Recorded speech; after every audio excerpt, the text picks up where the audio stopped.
Bienvenue dans le monde merveilleux de la médecine des poules de compagnie avec Magali, Dr Basse-Cour et Santé Basse-Cour. Je m'appelle Alexis Kiers et je suis vétérinaire spécialisé en médecine des volailles.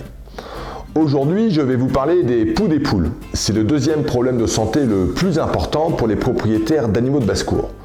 Dans une enquête réalisée par Dr Basse-Cour en 2021 auprès de 700 éleveurs amateurs et propriétaires, la présence de parasites externes est le deuxième problème de santé reporté avec 61,4% de réponses, juste derrière le coryza avec 61,7% de réponses. Alors déjà dans la discussion, il faut distinguer les différents types de parasites externes. Il y a donc le pou rouge, Dermanissus gallinae, qui est en fait un acarien. Il y a l'agent de la gale des pattes, Chemicoptes, qui est aussi un acarien, et enfin il y a le pou gris, le pou malophage, qui est un insecte et qui mérite donc le nom de pou. Alors à la question posée par plusieurs membres de la communauté, est-il possible d'éradiquer les poux des poules de manière définitive? En pratique, la réponse est malheureusement non.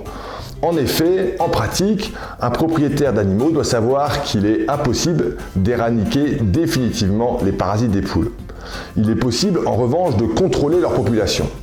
En effet, les volailles vivent majoritairement dehors, les animaux de basse-cour sont en contact fréquent avec les oiseaux sauvages et il y a souvent de nouvelles introductions d'autres volailles dans la basse-cour à l'état sanitaire inconnu.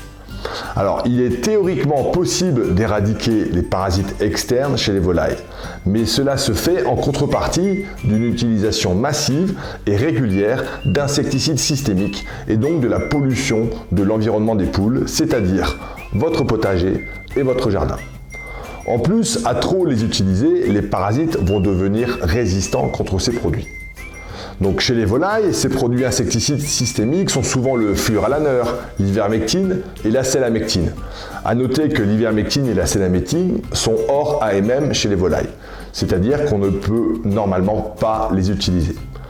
Une fois administrés à la volaille, ces produits sont libérés dans les fientes à l'état actif et peuvent donc tuer les insectes bénéfiques du sol et de la faune sauvage. Par exemple, il a été montré aux Pays-Bas récemment que les insecticides systémiques contenus dans les pipettes antipuces pour chiens et chats sont responsables de la mort de mésanges charbonnières dans les nids. Il ne faut donc utiliser ces produits qu'en cas d'urgence, lorsque toutes les autres mesures de contrôle ont échoué. Alors, il faut donc mettre en place la lutte intégrée préventive contre les parasites. Pour que cela fonctionne bien, il faut comprendre comment vit le parasite et quel est son cycle de reproduction.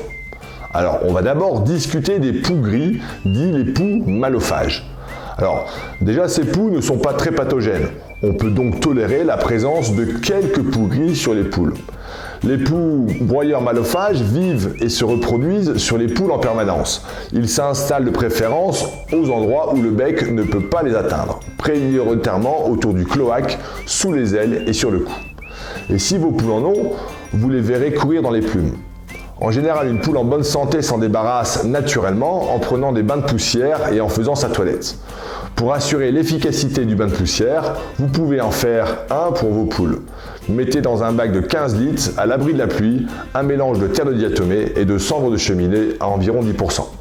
Cela devrait suffire à contrôler la population de poux broyeurs. Assurez-vous quand même que toutes les poules fassent un tour dans le bain de poussière. Vous pouvez ajouter des produits à base de pyrètre naturel dans le bac, voire saupoudrer naturellement et régulièrement vos poules et le poulailler avec. Mais il faut garder ces produits en cas d'infestation massive.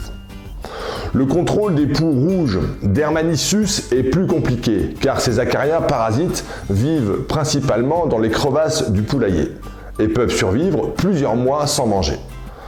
En général, ils ne vont sur les poules que pour manger. Surtout, souvent, les gens se rendent compte de la présence de poux rouges que lorsqu'il y en a déjà beaucoup trop. Pour une détection précoce des poux rouges, allez voir votre poulailler la nuit avec une lampe torche et vous verrez peut-être des poux rouges monter sur les pattes d'une de vos poules pour aller se nourrir. Pour contrôler les poux rouges, il faut déjà avoir un poulailler propre, régulièrement nettoyé et surtout sans crevasses. Il est donc nécessaire de boucher tous les petits trous et crevasses du poulailler.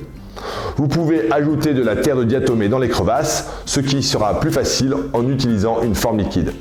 Il y a aussi des produits naturels comme le Plus-N, par exemple, qui donnera un mauvais goût aux poules pour les poux. Les poux vont donc arrêter de manger sur les poules et vont finir par mourir de faim. Le Plus-N marche bien, mais ça prend un peu de temps, donc il est préférable d'utiliser ces produits en prévention dès qu'il commence à faire chaud.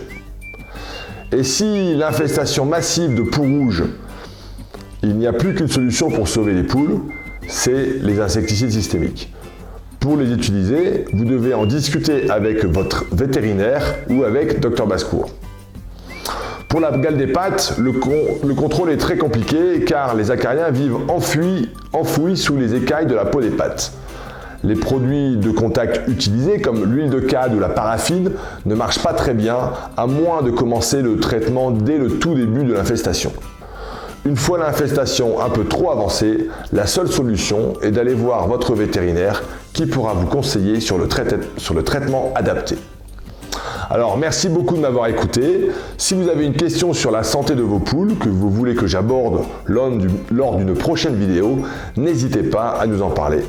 À très vite pour d'autres sujets.